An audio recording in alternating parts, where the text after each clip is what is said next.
If you see what they did to Baba Mohbad in December, Emma Gbomi Dada.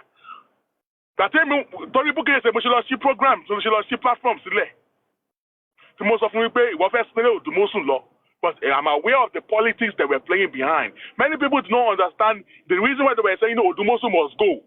They were saying that because Odumosu did not work. It's not because Odumosu did not work. It was because of the politics between the gas between Karimo and Bukky Jesse.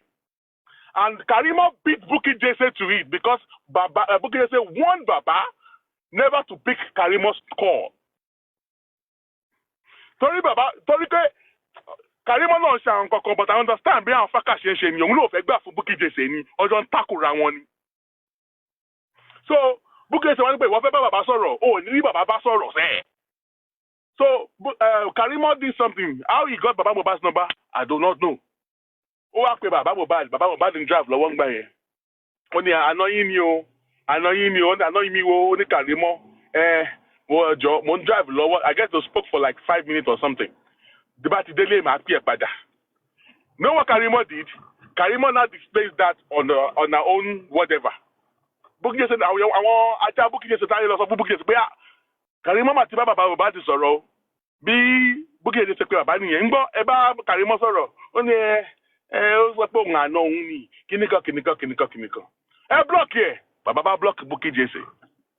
Now the legal team which was Odumosu, they've been trying to get, maybe Karimo says she has information to Baba. All right. Now, if Mountain does not go to Mohammed, Mohammed will go to the Mountain. Since Karimo has come to meet you, Baba Mohbad, can you pick Karimo's number? We do not know what that kind of information to Fefuin, but as the legal team, this and this and this is what you should say to Karimo, that you are a carpenter, whatever information to Fefuin you, our legal team, Baba Mohbad will be on the phone. That was the instruction that was given to Baba, that he should call back if Karimo back to Wapada, keep Baba Mohbad go. So Baba Mohbad now unblock Karimo. So when Baba Mohbad unblocked Karimo now called Baba again. Not knowing that Karimo was online talking to Baba Mohbad or was recording the conversation. I do not know. But what happened was that Dr. Soro Toba yi bí Karimo tó ṣe gbé jáde nìyẹn o. Ó wá show àwọn èèyàn lórí platform pé just to pepper Bukky Jesse. Pé ṣe bí wọ́n sọ pé mi lè rí Baba Mohbad yìí bá sọ̀rọ̀. Ṣé pé fracas ni wọ́n gbé wọ justice for Mohbad. They want to prove Karimo ló fẹ́ gbà fún Bukky Jesse. So Karimo tried to pepper Bukky Jesse. Ó wá gbé jáde pé wọ́n tó sọ pé mi ní rí Baba Mohbad bá sọ̀rọ̀ o. Mo ti bá Baba Mohbad sọ̀rọ̀ for like 15 minutes 24 seconds.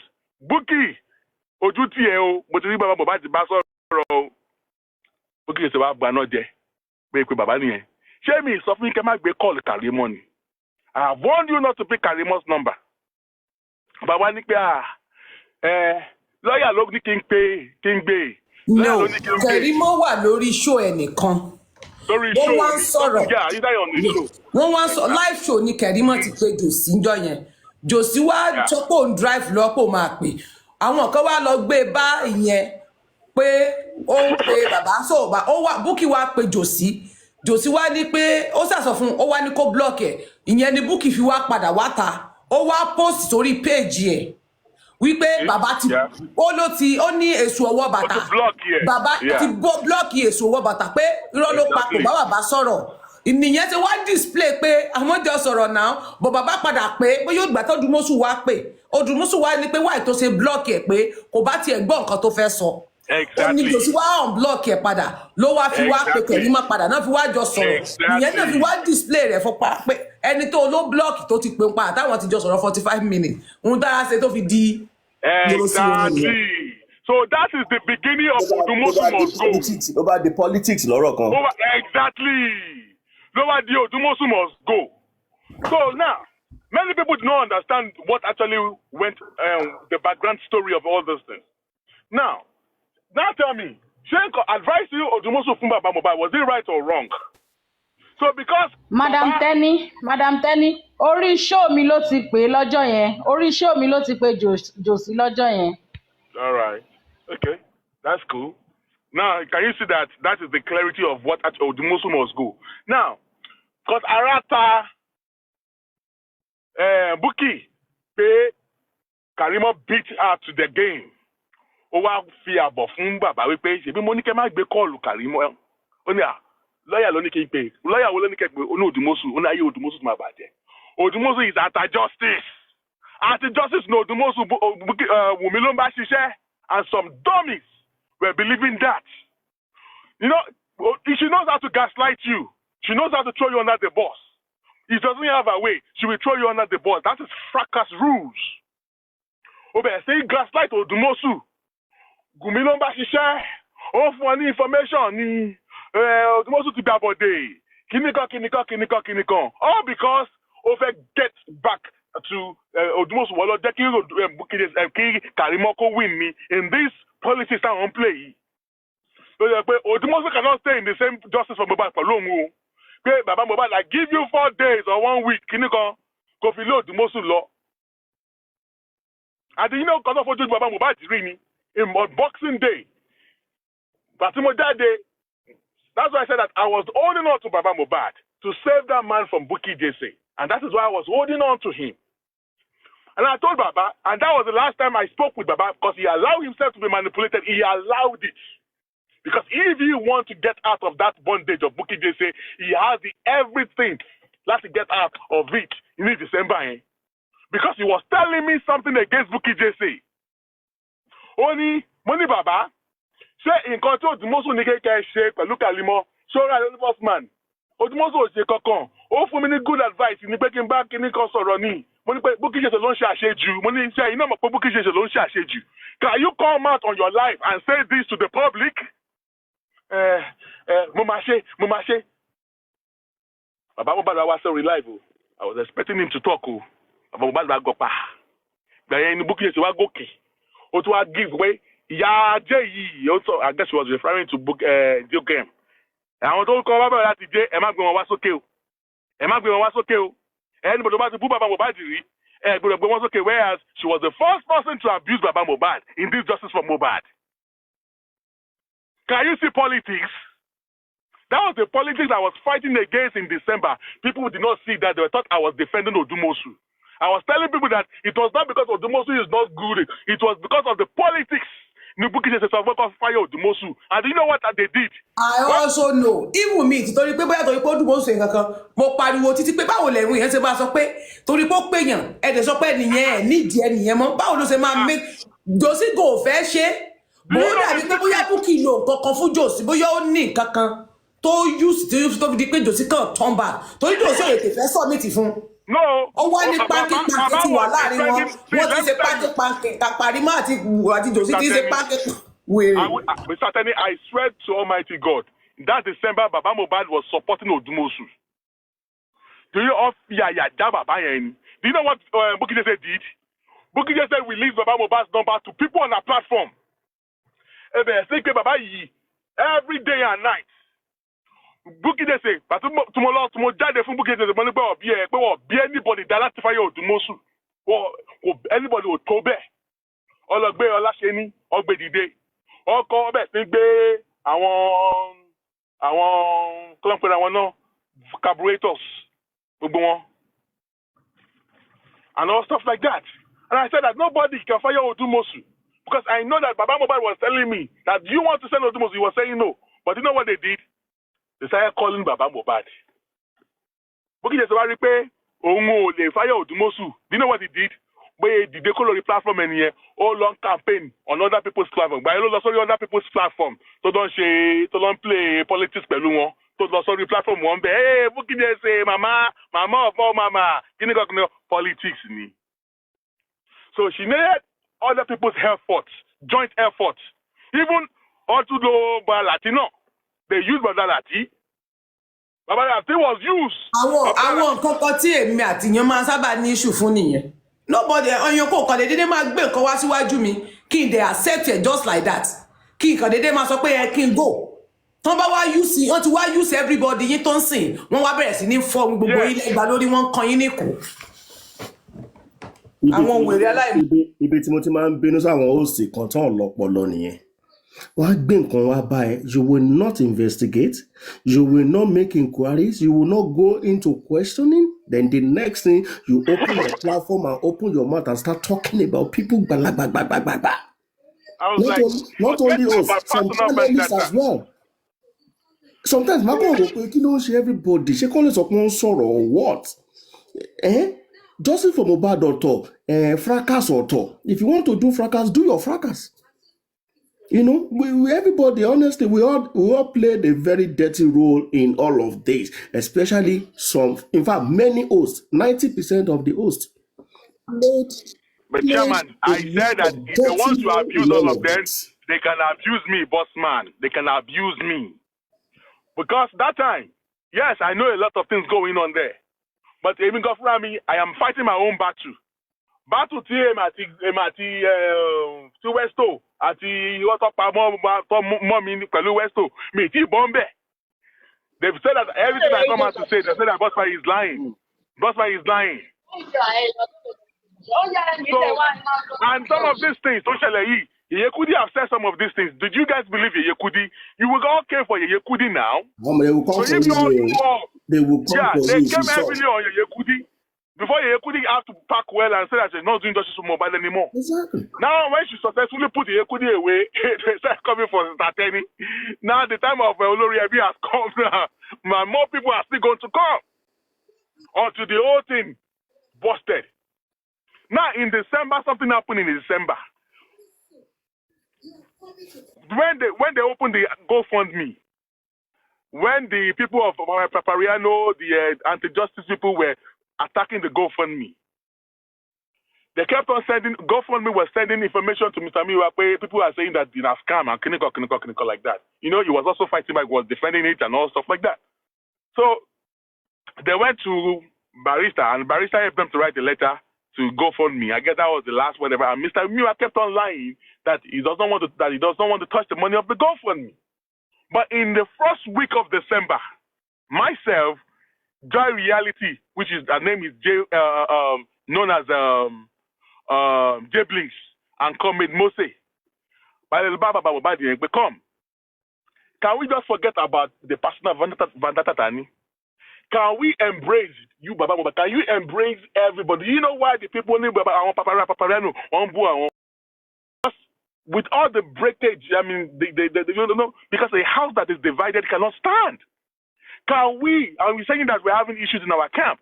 Can you settle this thing and the bridges doesn't call? Can you review the whole thing and bring everyone together? He's saying, if you settle with Papariano people, you settle with a lot of people, because there are a lot of people that are actually hanging out with Papariano. If you settle with Bankole and Smith, I am not saying she's whatever, and you told me you have nothing against Bankole and Smith. Mr. Miwa have told me before that he has no issue with Bankole and Smith. And I will not lie against Baba. That day, Baba was saying good things about Bankole and Smith. But he said that he wants to go to Miwa. But when Baba Mohbad went to Miwa, Baba Mohbad Tigba, Baba Mohbad Kobes in Jabo, it was through Baba Mohbad we got to know that they've touched the money of the GoFundMe. It was through Baba Mohbad we got to know that the Owoto Kuruni asset account was 50,000 naira. Or Comrade Mose, or Comrade Mose, or Sparkini. So because of that, Mr. Miwa, Baba Mohbad went to meet Mr. Miwa. Mr. Miwa turned the head of Baba Mohbad because Baba Mohbad said we should come back in 2 days for feedback. Comrade said, Bossman, the way that Baba Mohbad is going, he will never come back. Miwa will turn his head. I said it's a lie. Baba Mohbad will come back. Believe me, Baba Mohbad never came back. He did not come back. Before we know it, Bukky just draggy Bankole and Smith, Odin draggy Comrade, Odin draggy York J Blinks, saying lying to the people again that Bankole and Smith, collect a Baba Mohbad, see Baba Mohbad have a key or call reopen inquest. Baba Mohbad should sign to a paper. That's a big lie. It was we that went to Baba Mohbad. That's why I said Bukky always lie a lot. No, so do you know that Mr. Miwa told Baba Mohbad not to pick up our call anymore on that case? Not knowing that Baba Mohbad has already exposed that I want to be not willing to go fund me, because Comrade said that they have to do accountability. And at that time, Baba was ready to do accountability as at that time. But Mr. Miwa rejected it when it got to Bukky JC. Bukky just alone become accountability as at that time. When Bukky just got to know that I want to know when to go for me, I quickly reach out to Mommy Lighton. Mommy Lighton, they touched for me to go for me. The next thing we know, Bukky just because I was okay, or because we already know that they've touched the money of the GoFundMe. So Bukky Jesse knows everything about the GoFundMe. Mr. Miwa is the originator of the GoFundMe. Baba Mohbad knows now Bukky Jesse want to remove herself. Now you want to remove herself. That was exactly what happened. Gbọ́dọ̀ gbà fún lórí burúkú eláyà gèlè mọ̀. Ó fẹ́ ṣe fracas ni we do the fracas for you. Tẹ́ ẹ bá gbà fún lórí burúkú ẹ̀ kó yọ rẹ̀. Gbọ́dọ̀ gbà fún ẹ tẹ̀síwèrè lójú ẹ kò bó. Ẹ jẹ́ kó gbẹ́jọ́ sí, ẹ jẹ́ kó gbẹ́jọ́ sí, ẹ jẹ́ kó gbẹ́jọ́ sí. So, Sammy Jojo, I don't know when you were enjoying this live, but some of the things that you just talked about, we've talked about it long time ago before you joined this live. I said that if you want to drag Bossman to that I'm part of those people, yes, you can put me because there's too much information that I've not brought out to the media, to the public, because I thought I can salvage the whole situation by myself. I thought until December. And I thought that we can salvage all this thing. But the day we find out that the money of the GoFundMe at the account, it was because of us. Now, GoFundMe. It was because of us she did that. Because when we got to know, we did not hide anything. Because that was the real number that we have to know. We cannot keep this thing. The public have to know, because I kept on asking Mr. Miwa, especially when they were contributing money for during the time the autopsy. I was asking Mr. Miwa, why are people paying money for autopsy into the access account again and into the GoFundMe? We already have money in the GoFundMe. Why are you asking people to donate money into the access account again? He said, so GoFundMe will release over for you. He said, what release over? So why are people not donating money to the access account? Berekete. Promise money. Yeah, Berekete said that he was going to take care of every expenses. So at that time, the public said, let Berekete do his own toxicology, and the family should do their own toxicology. But at the time that they were raising money, Mr. Miwa told me that Berekete, maybe also Kinyo, we lost school at that point, but they said that it was not forthcoming.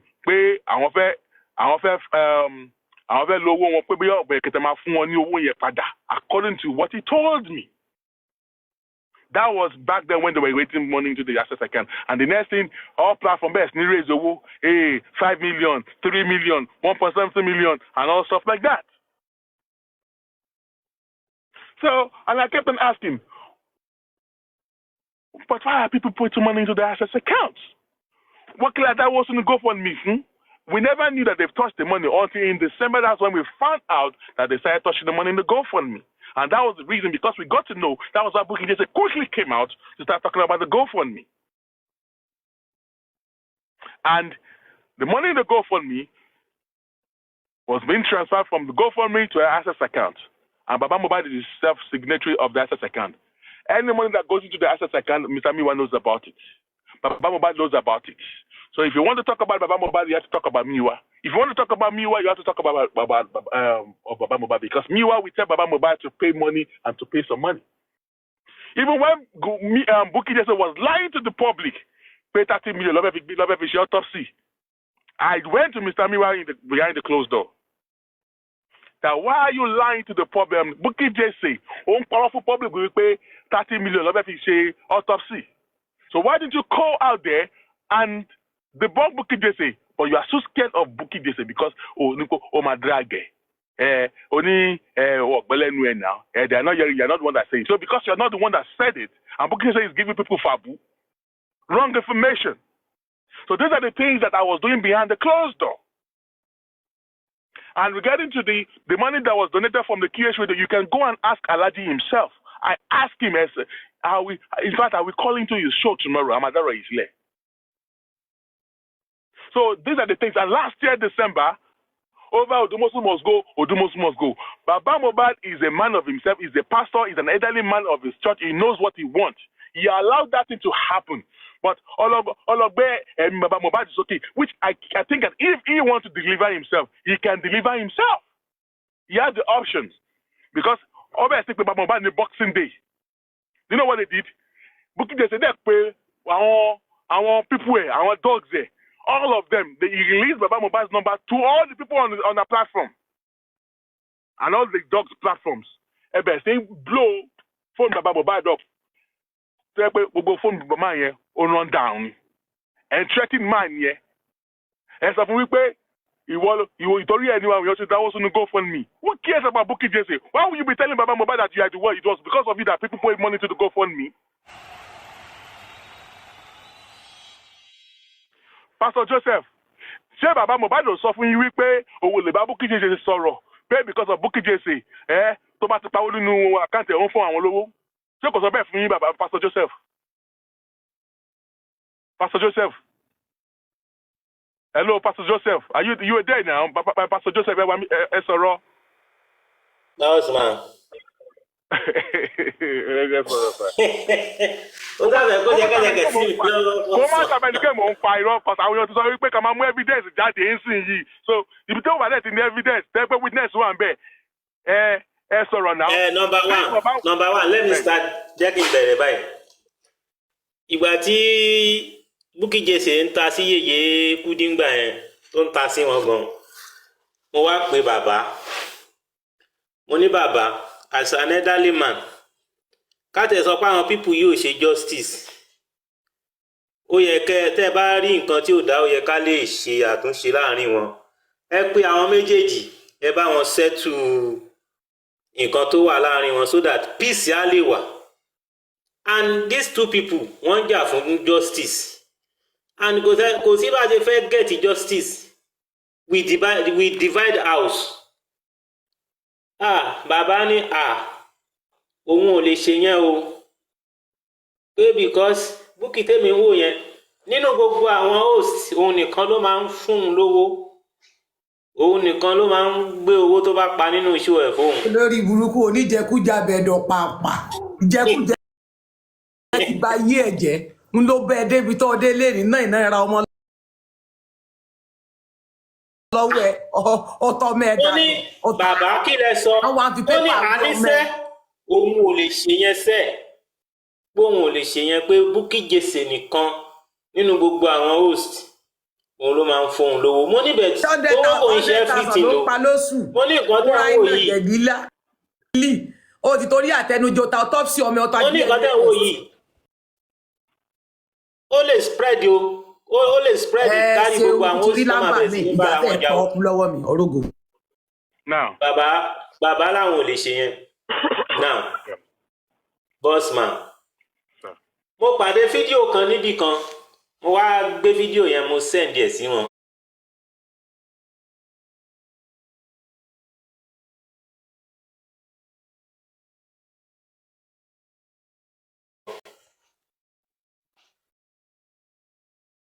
Mi ò rí kán reply mi lórí fídíò yẹn. Mo wá pè wọ́n padà. Mo ní bàbá, ṣé ẹ rí fídíò tí mo send sí yín? Wọ́n láwọn rí. Wọ́n láwọn rí. Mo ní ẹ jọ̀ọ́ mo fi Ọlọ́run bẹ̀ yín o. Ẹ má fi ọwọ́ kan owó public o. Ẹ má fọwọ́ kan owó yẹn o. Because wọ́n sì máa béèrè accountability lọ́wọ́ yín. Mo fi Ọlọ́run bẹ̀ yín. Ẹ má fọwọ́ kan. Bàbá ní àwọn ò lè fọwọ́ kàn. Because ọmọ tó tẹ̀ wà pẹ̀lú àwọn ń gbà kan.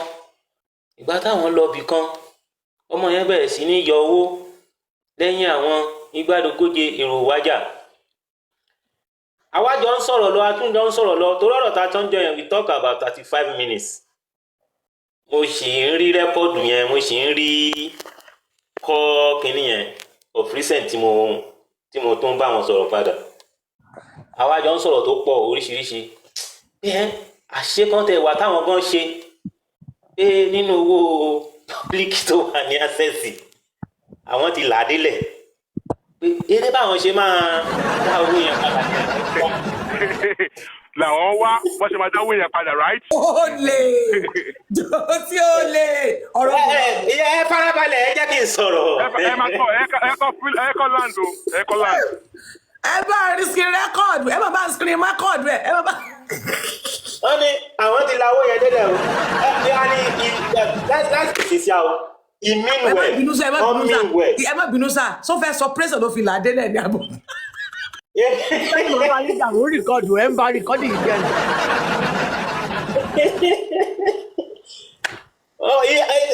sista Tọ́pẹ́ sista Tẹ́ni bàbá mi well to be sincere with you pé owó yẹn pé àwọn tra àti gbà mo ní ẹ gbìyànjú kó tó di pé wọ́n béèrè lọ́wọ́ yín mo ní ibi tí public tó wá dá sí tẹ́ ẹ bá náà tẹ́ ẹ tún sọ pé nǹkan báyìí lẹ́bi ṣe wọ́n lè overlook ẹ̀ mo ní ẹ tètè jáde kó tó di pé wọ́n béèrè lọ́wọ́ yín pé ẹ jáde fún accountability ẹ̀yin ẹ tètè jáde kẹ́ ẹ tètè clear àwọn èèyàn pé ẹ máa ṣe accountability fún wọn o kan trust yín bí £1 wọn ṣe jáde bí £1 wọn ṣe wọlé everything náà máa rí mo ní tẹ́ bá ti sọ yẹn fún wọn ìyẹn á jẹ́ kọ́kàn wọn balẹ̀ and they can be able to trust you more pé bẹ̀kẹ́ máa lo gbáǹkó fún wọn ìyẹn ni ò ṣeé ṣe wọ́n wá láwọn ti gbọ́ pé Sunday àwọn máa jáde láti sọ fáwọn èèyàn wọ́n wá lókè pé kò sí problem pé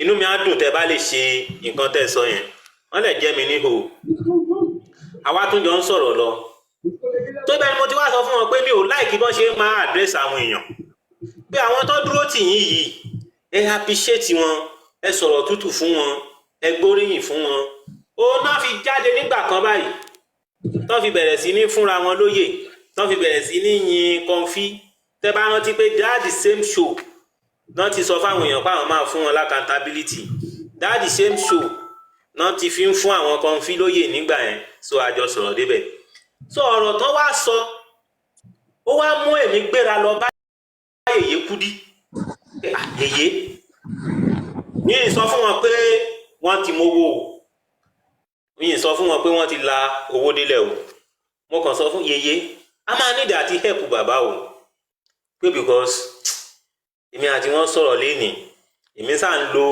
ète Yèyé ní bàbá ẹ bọ́ lẹ́ńbẹ̀ gbogbo nǹkan tẹ́ ń sọ pátápátá ni mo ti mọ̀ ṣé kí justice for Mohbad tó dé ṣé bàbá ò máa jẹun mo náà ń jẹun ṣé kí justice for Mohbad tó dé ṣé bàbá ò máa wọṣọ mo náà ń wọṣọ ó ní kí ló wá sún wọn débi tán ti lọ mú owó pọ́blíkì tí wọ́n fi la owó pọ́blíkì délẹ̀ àmọ́ ní wọ́n sọ pé àwọn ń la owó délẹ̀ o Yèyé Kúdí ní bàbá pásítọ̀ pòǹbẹ àwọn ti gbọ́ from source làwọn ti gbọ́ tipẹ́tipẹ́ pé pásítọ̀ tẹ́ bá ti ń donate owó tẹ́lẹ̀ ẹ fowó yín ṣe nǹkan gidi o this man is not looking for justice àlàwọn náà dẹ̀bẹ̀rẹ̀ àwọn náà ara wọn pé báwọn ṣe wà nínú justice nísìnyí o gbogbo tó kù nínú justice for Mohbad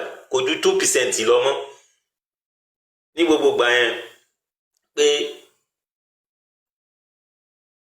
kí n gbàgbé àwọn ò lè contribute to anything fún bàbá mọ̀ pé bàbá is not a sincere person pé wọ́n máa ń parọ́ gan àṣé ìyàwó tèmi ń gbọ́ gbogbo conversation èmi àti Yèyé Kúdí bí mo ṣe padà wọlé báyìí ó ní ọ̀dẹ̀ obìnrin bó ṣe sọ̀rọ̀ lọ́pọlọ ìwọ wọ́n gbérọ́ fún ẹ òdè torí ìyàwó mi wà níjọ́ yẹn mi mo dẹ̀ wà ní wọ́n gbérọ́ fún ẹ òdè ti gbà ó ti ń sáré kiri ìjà lèmi àti ìyàwó mi jà jọ yẹn débi pé ajá like 3 days àkíranlé so kí ni mo fẹ́ fàyọ ni pé ìtàn fi báyé bàbá jẹ́ ní owó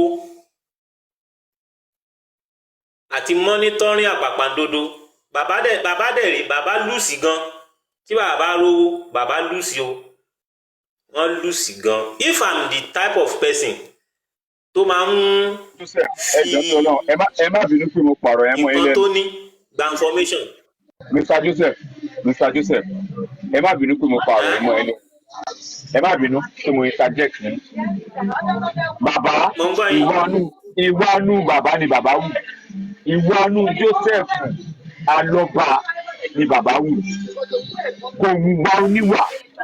Ṣẹ́rí ọwọ́ kan wà wọ́n ní tó o bá ti sówó lọ́wọ́ ẹ ìwà oníwà ló máa wù, jẹ́ kó owó gbé ẹ̀ dé ọwọ́ ẹ àdínkù lásẹ̀sì tó wó ìwà títí ẹ gangan máa jáde. Bàbá ni signatories àkáǹtì yẹn tí owó tó ń wọlé tó ṣe ń jáde kò ṣẹ̀yìn bàbá. Fact ni mo sọ fún yín. Ojú kó ló máa gbé jòsí ìjọsìn tó ń ṣe. Ó mọ nǹkan tó ń ṣe. Jòsí ó mọ tó ń ṣe kò sẹ́ni kankan ṣẹ́rí ẹni sẹ́rí ọ́nì tó bá wà nínú ọlọ́tí ni ọtí máa ń mú ní pa. Lọ́tí ń pa. Gbọ́ nǹkan tó ọmọ yẹn sọ gbọ́ tó sọ ni wọ́n ní tí bàbá Mohbad bá bínú sí ọmọ yẹn fún Mohbad wọ́n ló máa ń gbé sépè kíkan ni. Èyí náà lẹ́rìí níta tí ń sẹ́ lọ́wọ́ fún wa yìí wọ́n ló máa ṣe fún Mohbad ni. Mr. Denny ọmọ mi sọ kankan fún mi. Only daddy, this man you call your friend is not a sincere person. And I don't know when you started having friends. I know you don't have friends. This man, if I be with him under 1 week, òun máa mọ ikú tó pa ọmọ ẹ̀. Pé because man yìí tó ẹjọ́ máa ń sọ̀rọ̀ yìí is not a sincere person. And my daughter is just 22 years. Ó tó sọ nǹkan kan. Ìjọ tí mo bá jò sí sọ̀rọ̀. Wàhálà mo ti má dúdú tó ti rò fún mi ni mo fi mọ̀ pọ́wọ́ tí ó ní bàbá ó ló ta ọmọ ẹ̀. Ó ló máa ń sọ̀rọ̀ ó ní bàbá máa ń sọ̀rọ̀ in a manner of get a sympathy from people. Ó ní being with that kind of person you have to be very very careful. Àwọn tó bá ti ń sọ̀rọ̀ láti rí sympathy lọ́dọ̀ èèyàn ó ní èèyàn gbọ́dọ̀ wà very very careful pé this man you call your friend I don't know you have friend o. I'm hearing it for the first time o. This man is not a sincere person. Daddy, you have to be careful. That is what my daughter told me. So, Baba, ìwà àrékérekè wà ní ọwọ́ wọn. Má ṣe lo lẹ́gọ̀fà fún mi nìyẹn. Ká ní lẹ́gọ̀fà yẹn, ká ní Èyékúdí ò gbà mí lẹ̀ ni, ìbá jẹ mí, but Èyékúdí lọ́lọ́ ń lò láti lè jẹ́ kí n má pò sínú bàbá yẹn because owó olówó kan wà lọ́wọ́ mi gbà yẹn tó ń gun èmi náà pé at least a bá tẹ̀ yọ bí mílí méjì fún wọn tí yèyé náà bá rí méjì náà filẹ̀ sí táwọn èèyàn kankan náà pé á tẹ̀ sí kọ́fà díẹ̀ that is my plan. Wàhálà ìjòsí àgbà lọ́wọ́ yín tó bá rí ẹlòmíì tó ti fún jìtì tó wá gbé ìṣépè lójú ayé mọ yèyé tó ti fún. Nothing will happen. ìyá yẹn sí justice náà ní kò fẹ́ lọ àwọn tó. ẹ wá wo gbogbo ìwà jákujàku ẹ wo gbogbo ìwà jákujàku tí wọ́n ń wù sí yèyé ẹ wo gbogbo ìwà jákujàku tó bẹ̀rẹ̀ sí ní wù sáwọn èèyàn. He confessed to me that he has touched the money for his personal use. Mọ̀ ṣe pé language yẹn nìyẹn for his personal use léyìí tó dẹ̀ ń bá àwọn ọ̀nù jẹ́ báwọn fẹ́ dá padà. Èmi ọmọ pé gbogbo náà tó fẹ́ gbé àwa náà tó ṣe pé ṣe bíríkìlà mò ń ṣe tí mo máa ràn dí kankan sínú. Hello Mr. Joseph ẹ mọ̀ ní hello sir hello Mr. Joseph ẹ̀yin ò ṣe wá bí wọ́n léèrè pé níbo ló ti fẹ́ rí owó yẹn dá. ẹ jẹ́ àmọ́ báyìí èèyàn gift wọn. Personal use àbọ̀ fowó dúró. Get me see. My belief is that when people gifted him, he will started refund the money. Èmi náà plan. Mr. Joseph hold on. Èèyàn lọ tọwọ́ bọ owó millions níbi tó dá sí. Ṣé àwọn tó ń fún lówó yẹn ṣé kí ló fún un l'assurance pé millions yẹn náà máa fún tó máa fi refund owó yẹn padà? Sister Adenike ẹ má jẹ́ ń tàn yín nígbà tí gbogbo ìṣẹ̀lẹ̀ yẹn ṣẹ̀ṣẹ̀ ṣẹlẹ̀ people gift bàbá o àwọn èèyàn ń fún bàbá ní nǹkan gan-an. Aṣá àti kọ́ pé jòsí bá tọrọ bára kẹ́yìn ayé ẹ̀ ni. gan o because there was a man tí mo mọ̀ dáadáa ó wà ní ẹni yẹn ń gbé ní Ìkẹjà akànjọ ń sọ̀rọ̀ ní site site work ó ń rí mi tí mò ń gbọ́ program are you in justice àmọ́ ní mo wà ó ní I like that man I like that man I just sent him so these days. Okay sir, thank you, God will bless you. So gbogbo gbà yẹn àwọn èèyàn ń gift bàbá gan ń gift wọn but he's not making use of that money. ẹ̀bùn kí ló fún l'assurance gan pé bí wọ́n ṣe ń gift òun láti bẹ̀rẹ̀ yẹn náà ló ṣe máa lọ títí. ẹ̀yin tó yẹ kí mọ̀ pé irọ́ lẹ fi ń bá wa lò. ẹ̀dá tí ò bá ní àròjinlẹ̀ ẹ̀dá tí ò bá láròjinlẹ̀ kò sí nǹkan tí ò lè ṣe. ibẹ̀ lẹ̀ ń gbé adé bẹ̀. The way I'm looking at him wọn ní àròjinlẹ̀ ẹ jẹ́ sọ nǹkan kan fún yín.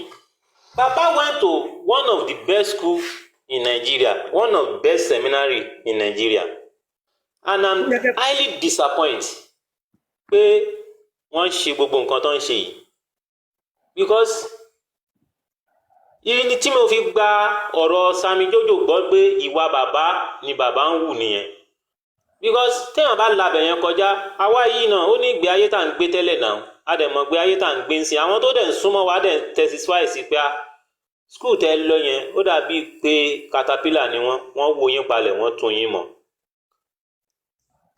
so tí bàbá fi la gbogbo nǹkan yẹn nígbà tí àwọn bàbá dẹ̀ kọjá kọ́ àwọn senior wa wọ́n sì sọ fún wa pé skul yẹn hot ń gbà yẹn jùgbà táwa dé lọ pé ó tẹ̀ tó ti rọ̀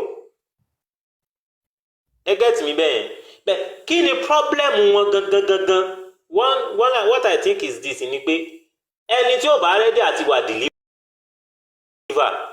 kò sírú prayer point tẹ́ fẹ́ ṣe fún kò lè bọ́. a ti kọ́ pé bó ṣe máa bá kú nìyẹn. Ọlọ́run náà fẹ́ kó gbogbo ẹni bá pè mí ní olúwa ní òwò ìjọba mi.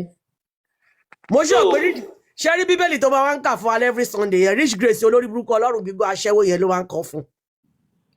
ṣé rí àwọn gbogbo bíbélì tán kà yẹn there is one course tá a ṣe wọ́n sọ kí Bible doctrine náà ń pe course yẹn mo ti ní mo fẹ́ pè wọ́n gan pé àwọn bíbélì ẹsẹ̀ bíbélì tẹ́ fi ń sọ̀rọ̀ yìí kò bá nǹkan tí ẹ̀ fi tẹ́ ń lò wọ́n fún mi. God bless you sir àti tẹ́lẹ̀ bá ń pàtẹ́wọ́ fún wọn àwa amateur yìí gan-an àgbọ̀dọ̀ ṣe rádà àdá. It is because mo desire àti má bá wọn sọ̀rọ̀ mo blọ́ọ̀kì wọn. Because nínú kọ́ọ̀sì yẹn bó bá lọ di ogún ìdí properties ni ó parí ìrìn àjò ìwàásù rẹ̀. ẹ gẹ̀ẹ́tì ẹ̀ àwọn nǹkan tẹ́ ń lo gbogbo nǹkan yìí and gbogbo sámọ̀ wọn àwọn kankan ló ń bá wí. Of course. If you are tó bá jẹ́ni tó ń ronú jinlẹ̀ dáadáa àwọn kankan ló ń bá wí. Ìyẹn ni mo ní mo fẹ́ àdírẹ́sì wọn fún tẹ́lẹ̀. Mr. Joseph ẹ jọ̀ọ́ sà ẹ má bínú ṣe rí ìrìn àjò yìí ṣùkò kan pẹ̀lú jòsí. ẹ má ti wọ́n ló jọ ṣe pọ̀ mọ́ o. ẹni fún sà ẹ ó dàn sà ẹ má ìtì ìwà pátápátá because afẹ́kẹ́ lọ bá wa advice ẹ̀ pé. wọ́n ní gbé kọ́ọ̀lù Mr. Joseph mọ́ o. láti fẹ́ torí ìwà àwọn méjèèjì bára lọ wàláì 2 wọ́n gé 4 wọ́n match ara wọn bàjẹ́ kọ́kulẹ̀ fẹ́ra wọn ó jọra wọn. èmi àti wọn ò lè jọ àlejò that is one problem about me tí n bá ti rí i pé o lè stay mi àǹtí mo dẹ̀ ń correct ẹ̀ tí mo ń correct ẹ̀ tí mo dẹ̀ rí i pé o fẹ́ gbọ́ it's better kí n yára mi kúrò lọ́dọ̀ ẹ̀ káwọn èèyàn máa rí wa papọ̀. àrùn Bossman dẹ̀ ní àrùn Bossman. ẹ̀ràn Bossman lọ́rẹ́ wọn. àbílágàtà. àwọn bíbélì tẹ́ ń lò yìí máa yẹ nínú bó ṣe ń count out yẹn lálẹ́ àná ẹsẹ̀ bíbélì kọ̀ọ̀kan ló nídìí àtìtumọ̀ tá a fi kọ́ ó ní àwọn tá a kọ́ sí ó ní ìṣẹ̀lẹ̀ tó ṣẹlẹ̀ tá a fi kọ́ wọn tó bá lọ ń lo. a lọ mú láàrin.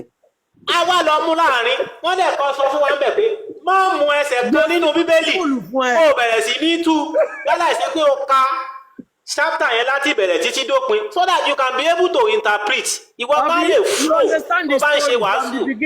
ibi tó ti ń bọ̀.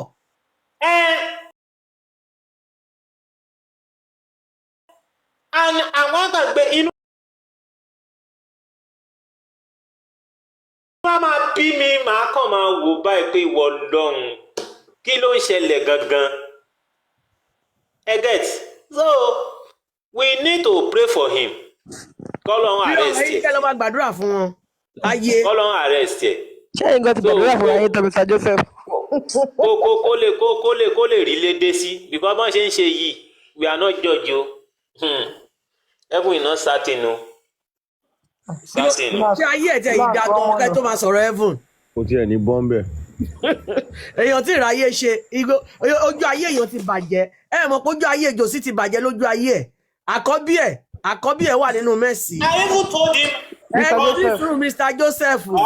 kò tiẹ̀ lè rọ́mọ sin òun wọn. Mohbad tó yẹ kó sin lọ́jọ́ alẹ́ ó ti pàjẹ́. no àwọn ọ̀sẹ̀ pọ̀ ọmọ ló máa sin àwọn ọ̀dọ́ náà mọ̀ pé àwọn ò ní rọ́mọ sí wọn. ẹ jẹ́ kí n sọ̀rọ̀ tó ẹ jẹ́ ẹ bá wọn kà á ẹ jọ̀ọ́ ẹ má bínú àkọ́bí ẹ̀ tó yẹ Mohbad tó yẹ kó gbẹ̀yìn ẹ̀ wọ́n ti pàjẹ́ àkọ́bí ẹ̀ tó jẹ́ obìnrin ìyẹn náà ti lọ́wọ́ nínú ikú àbúrò ẹ̀ eléyìí tó tún jọ́kùnrin tó tún tẹ̀lé ìyẹn náà lọ́wọ́ nínú ikú ẹ̀gbọ́n ẹ̀ eléyìí tó tún wà nílé tó ń pè ní Máyọ̀wá àwọn náà ó ti wọ bàtà tí Mohbad wọ̀ lọ bàtà tí Mohbad bọ́lẹ̀ ní kó tó kú bàbá náà ó ti kó sílẹ̀ ó ti wọ̀ ẹjọ́ ṣé ìyá náà gan-an gbogbo ẹ̀ kò jọra wọn ṣé ìdílé yẹn ò ti wá parun báyìí wọ́n ti kó ní wọ́n bá gbogbo àwọn ọmọ tó bí pátápátá. Ọlọ́run kéèsì wọn is a different thing entirely. Pastor ṣẹlẹ̀ ní the whole Nigeria ó ti ṣẹlẹ̀ ní ìdílé Alọ́ba. Now, Pastor Joseph, Investor Kalini, and we have about 500 or something people here, and I will say to them, and I want people to take this. I want people to take this to the bank. So let me tell you something. You can blame Bossman, yes, because I know that from the beginning. Bossman, I know you just want to let everything out. Yeah. So that you can I want to say something that actually, you know that Baba is not looking for justice. I'm aware of that. But number one, I allowed the love of Mohbad to drip down on him. And this is my number one point here, is that if I do not look for justice, if I do not support people looking for justice or to get justice from Mohbad, should not allow what this guy suffered to go into the wrong hands. I am aware that Baba know they look for justice. And I know that. But what struck me, Pastor Joseph. Yes. Ìjọ tí èmi àti yín ta lọ bá àwọn registrar bàbá Mohbad kọ́ bàbá Mohbad sọ̀rọ̀ ní last year. Yes. Pé kọ́ bàbá Mohbad sọ̀rọ̀ nígbà tí Báyọ̀ sọ̀rọ̀ àgbà sọ̀rọ̀ pé because he's misbehaving. These are the things that I've been doing behind the closed door, thinking that I can salvage this thing and help it. So that they can talk. Pastor wa sọ lecturer wa sọ fún wa pé bàbá ń dribble òun báyìí ni ó ń yí òun sẹ́ni òun àwálé ni òun àwá lọ́la. Mo play lọ́dọ̀ olórí ẹbí lánàá. Mo play voice lọ́dọ̀ olórí ẹbí lánàá. Ṣé bàbá expect kẹ́niyẹn wá bá òun lé ni? Àsì wọ́n ṣe expect kọ́lọ́pàá wá bá wọn lé. Fún wọn ní special invitation. Jòsí ti di frame o. Ó yẹ kó wá bá lé ni o. Get the blessing. Bàbá. Ibi tí ó tún wá tó jẹ́ kó rí mi tó jẹ́ kó rí mi kó kí n bínú sí nìyẹn tí wọ́n was that. No, sorry. Sorry. Mo bínú sí as in that made me to get angry with him. You know, was when Pastor Joseph ẹ̀rọ ti jẹ́ yẹn ipe ta mediate between blessing pẹ̀lú bàbá. Ìtọ́ jẹ́ kọ́rọ̀ yẹn dùn mí. Ẹ mọ̀ jẹ́ kọ́rọ̀ yẹn dùn mí. I have an appointment that very day. Tó yẹ kí n lọ meet ẹni yẹn. And because of that call, ta fẹ́ ní lọ́jọ́ yẹn kò jẹ́ kí n lọ. Unfortunately for me, ìgbà tí mo máa pẹ́ ní yẹn rọ̀lẹ́ kò pick. Ìyàwó ẹ̀ ló gbé kọ́. Ó náà kọ́ ó ti wà lọ́nà US. Ó dùn mí débi pé mo fẹ́ lè máa ké. Ìgbà tí news yẹn tún wá ṣẹlẹ̀ bó ṣe ṣẹlẹ̀. Ayé Jòsí padà bàjẹ́ ó bàjẹ́ po. Ọmọ bínú sí bàbá ń bínú sọ́mọ. Let us mediate because we know that there is some information to our blessing. Baba, you have stopped talking to your own kids. Àdúrà àti blessing no. Ó fi kọ́fì sílé. Ẹni tó Jòsí ò bá dùn. Ó ta Jòsí ta àwọn ọmọ tó bí nínú ẹ̀. Ó ta àwọn ọmọ bíbí inú ẹ̀ dànù. Ó wá fi pósí sọmọ. Ẹni tó máa ní ìfọwọ́sẹ̀ ó fi pósí. Ó ti dé pósí ló bá fi sọmọ. Pósí. Ẹlẹ́dẹ̀ ó fẹ́ lẹ́dẹ̀ sọmọ ó fi pósí sọmọ. Àti kọ́fì tí wọ́n bu ewédú fún ọbọ̀ ewédú fún yín ìwé ewédú olórí burúkú tó ń wá ká pẹ̀lú owó tó ń gbò tó fẹ́ mẹ ewédú olè ó tó fẹ́ mẹ ewédú ó lè rẹ ewédú mu pẹ̀lú tẹ́tí fún wa ẹ fẹ́ kú. Sister Tenny. Naam. Nínú àwọn ọ̀rọ̀ tèmi àti bàbá jọ sọ. Sister Tenny, because I cannot hear her. Network yìí ni Bossman. I hear her. Ó ní àwọn voice note kan tí mo ti send sí bàbá. Ìgbà tí mo tán wá send message sí mi of recent tán ní Ọlọ́run á ṣèdájọ́ láàrin mi àtàwọn. Mo wá ń go through àwọn message yẹn. Mo wá ń bira mi léèrè pé ṣé pé mi àti bàbá yìí ti jọ sọ̀rọ̀ tó báyìí, a ti jọ sọ̀rọ̀ tó pọ̀ tó báyìí, a ti jọ sọ nǹkan tó mú ọgbọ́n wá tó báyìí. Kí ló wá ń ṣẹlẹ̀ by now gangan? At least nínú gbogbo nǹkan tá a sọ tẹ́ ẹ̀ bá tẹ́ ẹ̀ lè mú gbogbo ẹ̀ lò tẹ́ ẹ bá mú 1 or 2 lónú ẹ̀ ibi tá a wà nínú justice for Mohbad kọ́ la máa wà. Ibẹ̀ kọ́ la máa wà, a ti máa go far. Joseph, ǹjọ́ tí bá fẹ́ parí ìjà láàrin wọn àti Blessing, a bá pe bàbá Mohbad. Bàbá Mohbad wá mú Kóńgò, ó fi wọn èpè. Èpè ńláńlá. Èpè. Lẹ́nu pásítọ̀. Pé ẹni tó bá fẹ́ parí ìjà láàrin wọn àtòun pé ṣé àwọn ní káwọn wọn bá bẹ Blessing ni àbí kò ṣe it's not didn't he use his dick to give back to Blessing? Kìnìkan. Bossman. Yes. Bossman. Yeah. Thank you very much. That statement you made, I've been hearing this statement for a long time, which I'm going to tell you what is going on now. You see, Baba Mohbad and Blessing, they talk, right? But he did that because of the money he's seeing. He's just playing game. Baba Mohbad is a guy, man. He's just playing game in front of you people. Not Gaima, 19. Let me just be honest with you today. You see that Baba Mohbad you see. Tomorrow, another thing will come out. Òun àtàwọn ọmọ ẹ̀ sọ̀rọ̀, gbogbo wọn sọ̀rọ̀ àti Wùnmí. Yeah, he's just playing game. Sakama jẹ ni. Yeah. You see, when they talk about 419 came from Korodu, Toriye. Mr. Mohbad brought all those people from Korodu. Gbogbo wọn náà mọ kú tó pa Mohbad náà. Wọ́n ti mọ̀ pé Mohbad máa kú. No. Ẹ jẹ́ kọ́ fún yín láti ilẹ̀. Bàbá pẹ̀lú ajá ẹ̀. Gbọ́lẹ́nu bàbá Mohbad lè sọ pé Blessing pè mí. Ó ní kí n gbẹ̀yìn wọlé. Ìgbà tájà ẹ̀ máa jáde. Bàbá wọ́n ní Mohbad ti kú ẹ̀ka sára. Kò sọ nǹkan tó wà ń bẹ̀ fún wa. Bàbá Mohbad knew everything. Okay, nígbà tí bàbá Mohbad, let me just ẹ jẹ́ kí n já yín sí kankan lénìí. Ṣé rí àwọn èèyàn wọ́n gọ̀ọ̀gan, especially àwọn tó wà ní diaspora yìí.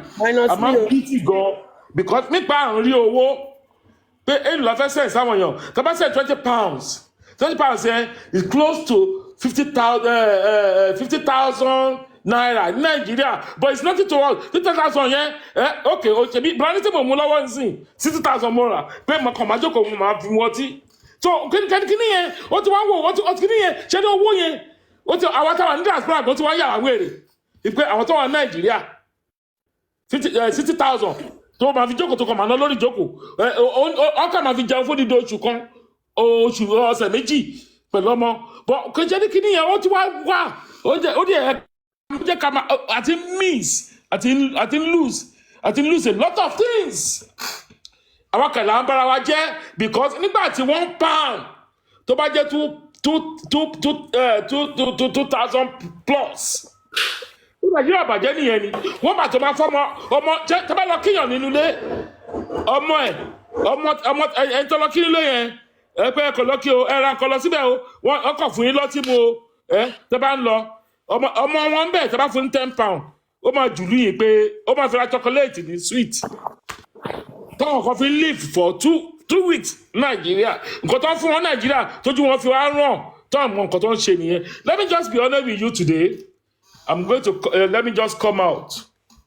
Baba, Bossman, ìwọ mo bá lọ́rọ̀ lẹ́nìí.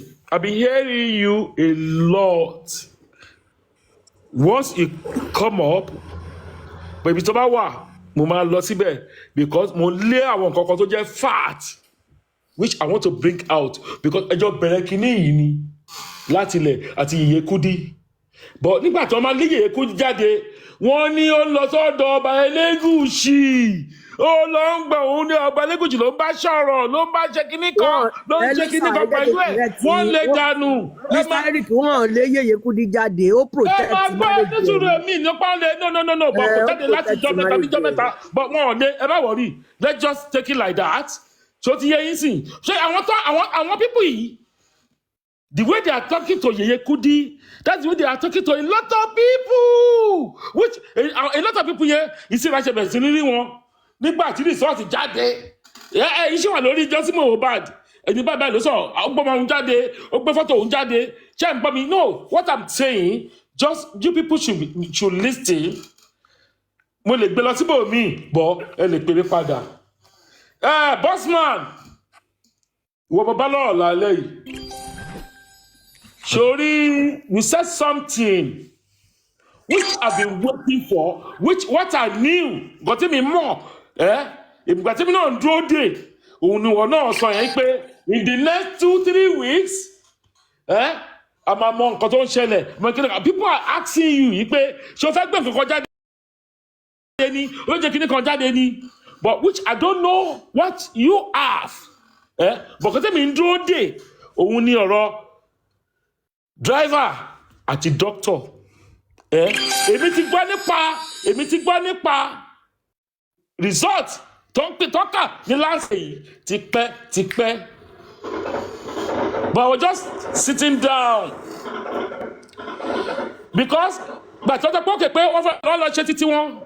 Bàbá yìí bàbá náà ó sọ kankan.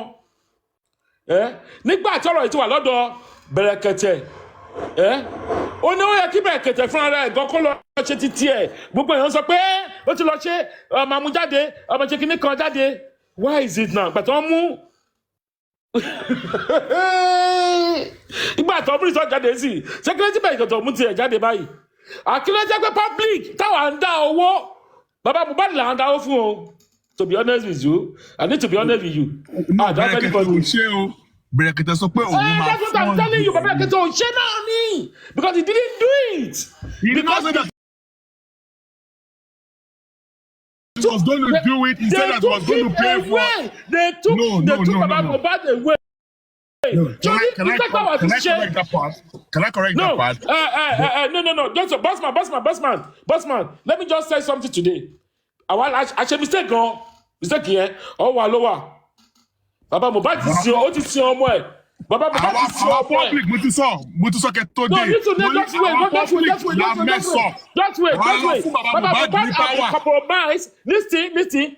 No, you can talk when I finish talking.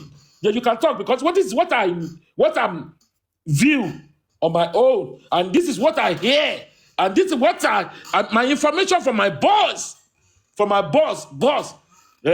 This is my information I'm giving to you tonight. Sorry, Baba Mohbad, ó mọ̀ kó tó pa ọmọ ẹ̀ láti ilẹ̀. Kó tó kúrò ní ilé ẹ̀ yẹn, tí Blessing ti pè yẹn, náà ti sọ pé kọ báyìí ló pa, ó play along ni. Nígbà tó débẹ̀ yẹn, òun bá lọ́yà, òun bá àfà, òun bá kinní kan yẹn, gbogbo yẹn is a story. Ó kàn mú story lẹ́ni. Wọ́n ti sọ Baba Mohbad pé nǹkan báyìí. Kọ báyìí nǹkan ló máa kọ.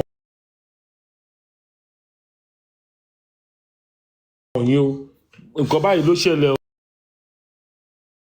Mohbad nǹkan wọ́n tì ó ṣe kinní kan wọ́n jáde lé o. Bí mú bàbá Mohbad mọ̀ pé wọ́n máa ń jà all the time but ó ṣubú láti òkè bọ́ sísàlẹ̀ ó forí gbálẹ̀ ó kọ́ orun ẹ̀ kan ó kú o. Ṣé o ń gbọ́ mi? No, I'm telling you now. Ẹ̀tọ́ máa kóòtù mi kó kóòtù mi. Náà bàbá Mohbad ti gbà pé ọmọ yẹn ó dẹ̀ wá jáde wá sọ God give, God take. Ó ní nǹkan tó pa, ó ní nǹkan tó mọ yìí ní. First statement. Nǹkan tó mọ yìí ní ló pa. Ó ṣe bẹ̀rẹ̀ sí ń ṣe gbogbo narrative yìí, bàbá òṣì.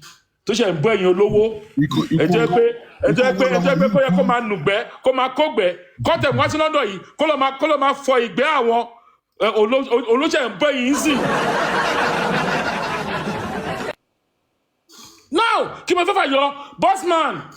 I'm coming to you. Bàbá Mohbad ò lè fọ̀gbẹ́ nílùú òyìnbó iṣẹ́ fáàmù ló máa ṣe. Àbí ẹni ọ̀pọ̀tẹ̀ iṣẹ́ fáàmù àti aṣáṣe kan tó máa rówó kó máa tọ́jú àwọn ẹbí ẹ̀ bọ̀ ẹ ti sọ́ di olówó ń sìn ó wá fi eyín yẹn ó fi ń gé yín jẹ tí ó lágùn fowó ni. ká ló sọ fún ìkọ́sọ̀ bàbá Mohbad dolówó owó tó jẹ́ pé ìdí ti jẹ gbogbo ẹ̀ tán ó máa gbégbá bára ní Kòròdú bus stop last ni. bàbá ò lè dolówó kò lè dolówó. Thank you very much. ṣé báyìí lè owó dolówó yìí. àwọn kan sì dolówó. aláwọ̀ kan sì gbọ̀dọ̀ yẹ kó wọ́n sì wọlé lóṣooṣù sínú àkáǹtì bàbá ẹgbàgbé yẹn. ó ti gbọ́ gbogbo ọkọ láti sọ I said something ẹni tí ò lágùn rí owó kò lè maintain owó yẹn. ẹ má dá wọn lóhùn ohun tá a bá fọwọ́ ṣiṣẹ́ fún ní pẹ́ lọ́wọ́ ẹni. kò lè maintain ẹ̀ tó bá tẹ̀ jẹ́ni tí ó jẹ́ ẹni tó mọ oore àbí tó dẹ̀ gbójú. owó tó wà lọ́wọ́ bàbá Mohbad pé ti pọ̀ lórí ẹ̀. Ọlọ́run lè ṣàánú ẹ̀ pẹ̀lú nǹkan tó ń ṣe yìí èpè dé by day. èpè ti pọ̀ lórí owó yẹn kò lè fúnná láéláé. tó bá lo owó yẹn fún 5 years tó bá lo owó yẹn fún 5 years more. Adéníkẹ́ ajá ò jáde ajá bàbá that's what for the 6 months gọ́dọ̀ mama sọ lélẹ́yìí we won't talk about that autopsy that came out but ṣe sọ pé èèyàn kan ló sọ pé òun lọ ṣe lọ́fẹ̀ẹ́ owó yẹn ń bo ló wà ẹjọ́ jáde Bukky Jesse tó pariwo káàkiri títì Bukky Jesse tó jáde tó pariwo káàkiri títì bọ́ọ̀ má ti ìsáàkì àwọn tó ló fẹ́ sàgùrẹ́sì àti mú ìwà o afẹ́ dá accountability owó táwa dá because public ló dáwọ́ yìí wọ́n kò ní láti gba lọ́yà àbọ̀ ilé lọ gba lọ́yà bàbá Mohbad lè gba lọ́yà fún that's number one well let me just be mo fẹ́ máa mú ìlọ sáwọn kankan kò tó bá fẹ́ jà fún ọwọ́ ẹ̀ láti la jà fún ṣé ẹ̀ ń gbọ́ mi nísìnyí láti ní public lawyer ti fún wa because àwọn aláìsí ọmọ jáde àwọn alágbọ́mọ jáde àwọn ti sín wọ́n ti sọ ọmọ wọn àti ìyá Mohbad o bàbá Mohbad o family Mohbad wọ́n ti sín àwọn public ló gbé jáde public yẹn dẹ̀rẹ́ kan láti ní public lawyer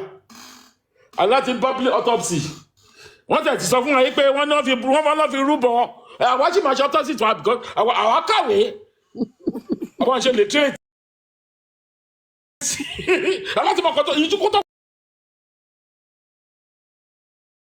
pa yẹn bó ṣe struggle tó fi kú yẹn bó jẹ́ wọ́n lásán bó jẹ́ òmùka wọ́n lásán gan ló fà tó fi kú wọ́n máa gbé jáde túrú egungun ẹgbàgbé ẹ̀ ìgbégbé ṣẹ́rí Mohbad àwọn kan tó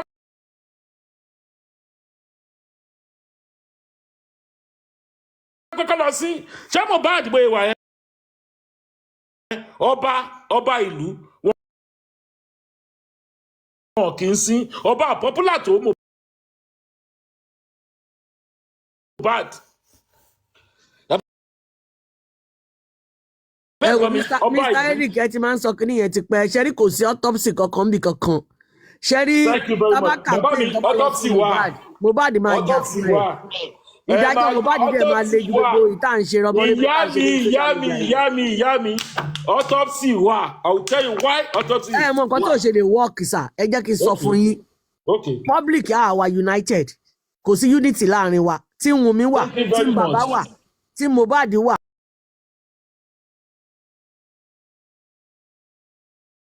tí mo ya tí mo bọ́sẹ̀ wà. ẹ jọ̀ọ́ báwo ló yẹ fẹ́ possible. hello Adéníkẹ́ bí a ti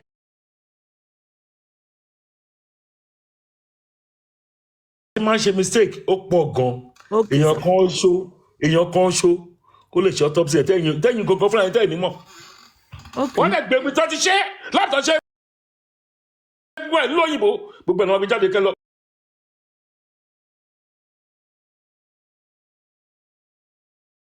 kẹ́lọ́ verify ẹ̀ tó máa wò online.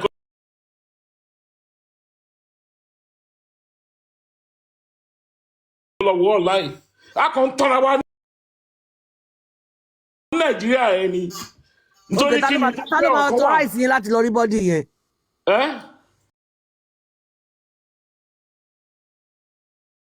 báwo lẹ́yìn fẹ́ rí bọ́dì. ṣe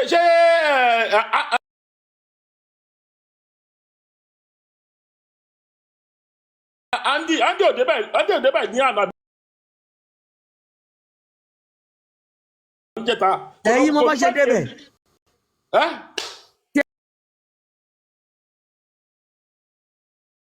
ẹ mo bá ṣe débẹ̀. báwo ṣe débẹ̀ báwo ṣe débẹ̀. ṣé mo kọ́ Mr. Eric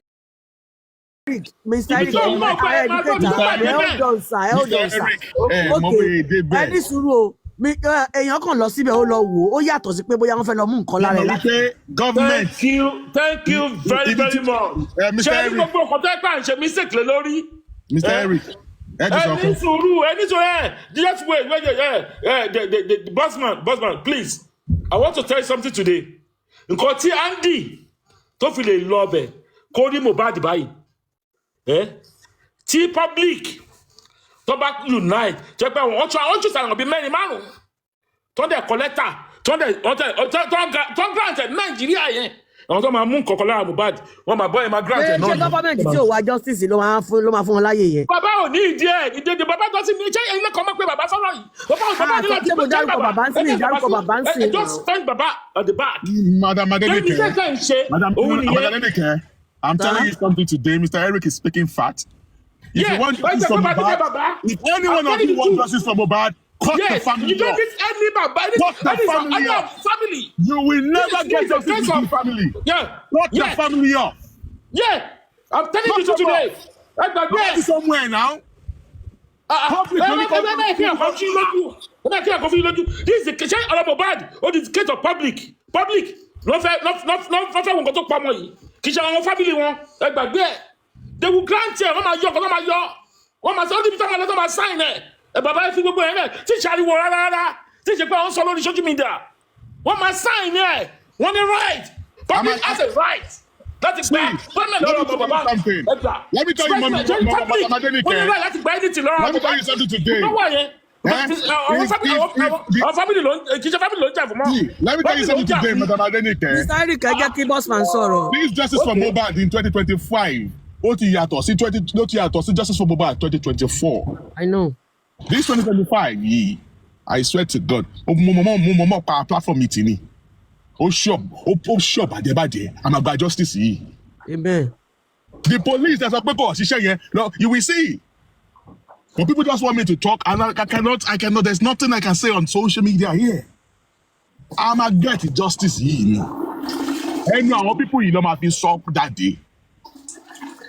Ó dẹ̀ ti ń lọ díẹ̀ báyìí. A ti wà ní 85% of justice for Mohbad. Just 15. A ti wà ní 85% yẹn gbà bẹ́ẹ̀. Cut Baba Mohbad, cut the family off if you want justice. Anybody ló ń tẹ̀ bá síbẹ̀ sí Baba Mohbad gbogbo wọn ò fẹ́ gèrí. The fact is this, I remember something. Back in January, February, when Mama Mohbad came out, all this thing, I want to say all this thing, but Oma escape mind in the battle sorrow. But all I reflect in the accountability to what she in January or February to she in 2025. Or what daddy, really. So that means you guys must have spent a lot of money. Ewan, you know, accountability to she, ebes ni ado woman. Because of everything cover up and look at it now. When Mohbad came out last 2024, Ipe kò ṣe Josi ló bí Mohbad. So the family went to do secret DNA. They did it twice. With Mohbad. The first DNA they did of Baba, Baba Mohbad has the custody of Mohbad body.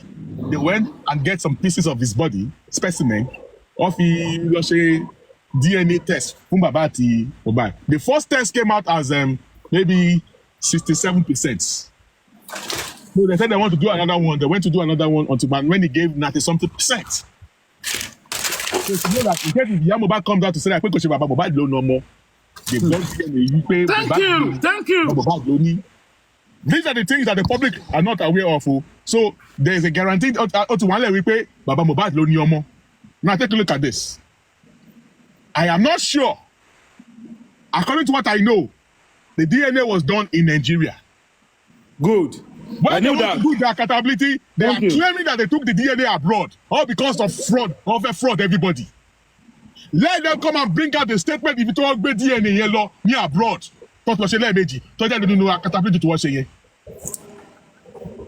They just want to use that.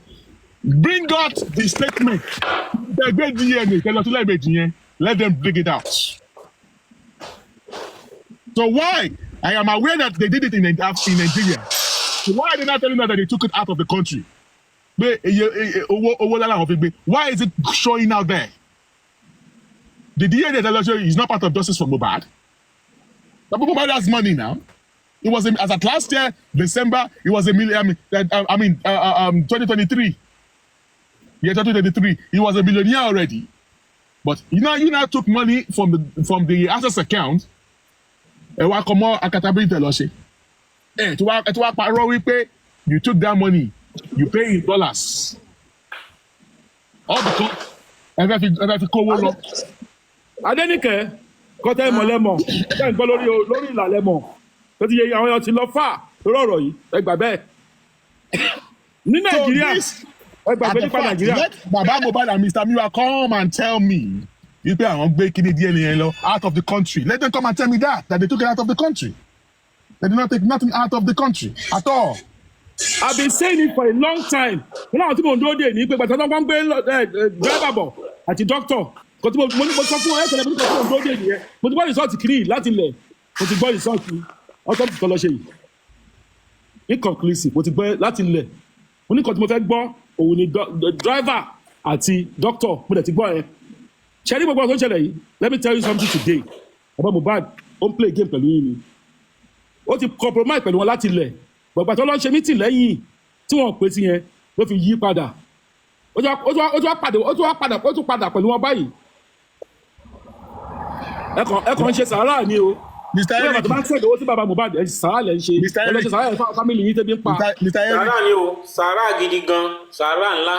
Mr. Eric, there's this information that happened when Baba Mohbad got to the house. You see that sometimes, Akofe analyze. They analyze Baba Mohbad's story again. Oh my God, with that sentiment, with that emotions. Hey, Kayoti Mohbad the crew.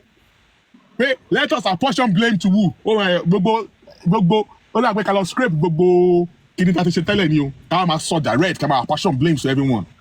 I heard that when Baba Mohbad got to the house, he saw Mohbad body on the floor, the living room, and they said Baba Mohbad was saying, "Shoya ye lode. Do you see your life? Sorry, but they said he was saying that to the body. You see, he was saying that to the body of Mohbad. Ebi o ní láti hide ara tètè mi. Máa ṣọ́ ara tètè mi. Everybody will see me. Right? Ebi o ní láti hide ara ni. À ń jà fún ìlú tiwa ni. Nàìjíríà, èmi fẹ́ ká ọmọ mi wálé. Kọ́ ń gbádùn Nàìjíríà. Kọ́ máa wá àwọn ọmọ wa wọ́n lọ fún holiday. Wọ́n lọ sí ìlú òyìnbó náà ṣì ń wà. Wọ́n lọ sí Amẹ́ríkà o. Wọ́n lọ sí Spain ni o. Wọ́n lọ sí kinní kan ni o. Kọ́ West Africa. Nǹkan tẹ́mi ń jà fún nìyẹn kọ́ máa nìyẹn ní. Last born mi sì fẹ́ wá sí Bangkok. Ìlú ń bà mí pẹ̀lú nǹkan tí mo rí yìí. Pẹ̀lú nǹkan tó ń ṣẹlẹ̀ yìí. I'm telling the truth today. But ṣẹlẹ̀ ọ̀rọ̀ Mohbad mo ti fail exam mẹ́ta lórí justice of Mohbad. Sẹ́ẹ̀kì máa kàwé mo jẹ́ justice of Mohbad wa mi ní lọ. Kí ló dé tẹ́ ẹ̀ jíwèé wò? Why you are not jíwèé wò? You supposed to jíwèé. Ìyá mi ṣe lóyìnbó wọn jíwèé wò lóyìnbó. Ẹ máa tọ́ra yìí ní sójú ìwé. Ó jíwèé wò ẹ̀gbàgbé mo jí. Wọ́n ti dàbà kéèké kọ̀m̀pútà yìí báyìí. Ẹ lè jẹ́ ẹ lè ní kí ni àwọn ọmọ náà ga? Are you getting me?